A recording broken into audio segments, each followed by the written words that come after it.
നമ്മളെ വീടുകളിലൊക്കെ മക്കൾ ഇങ്ങനെ വലുതാകണതിനനുസരിച്ച് വാപ്പാരും മക്കളുമായിട്ട് തീരെ ബന്ധമല്ല. ചെറുപ്പത്തിൽ നമ്മൾ ഓമനിക്കലും മുത്തലും താലോലിക്കലും ചോറ് വാരിക്കൊടുക്കലും കുട്ടികൾ നമ്മളെ തൊള്ളേക്ക് ഇങ്ങോട്ട് വാരിത്തരലും ഒക്കെ ഉണ്ടായിരുന്നു.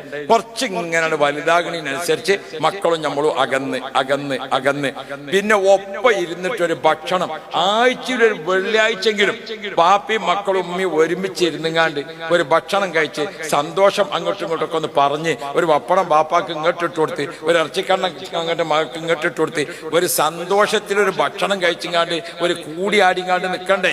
അപ്പോഴല്ലേ കുടുംബം എന്ന് പറയുന്നത്, അപ്പോഴല്ലേ അതിന്റെ റാഹത്ത്. ഞാൻ എന്റെ പ്രിയപ്പെട്ടവരോട് ഓർമ്മപ്പെടുത്തുന്നത്, ഹൃദയം അറിഞ്ഞ ബന്ധം നമ്മുടെ വീട്ടിന്റെ അകത്തളങ്ങളിൽ ഉമ്മയും വാപ്പയും അതേപോലെ തന്നെ മക്കളും മക്കളെ മക്കളും ആ ഒരു കുടുംബ ജീവിതമുണ്ടല്ലോ, ആ ജീവിതത്തിൽ നമ്മൾ പരസ്പരം നല്ല പോലെ കാത്തു സൂക്ഷിക്കണം. രക്തബന്ധം, വിവാഹബന്ധം, അയൽവക്ക ബന്ധം, ഈ ബന്ധങ്ങളിലൊക്കെ ഉള്ള ആളുകളുമായി മനസ്സിന്റെ പൊരുത്തത്തിൽ, അതാണ് ഏറ്റവും പ്രധാനം.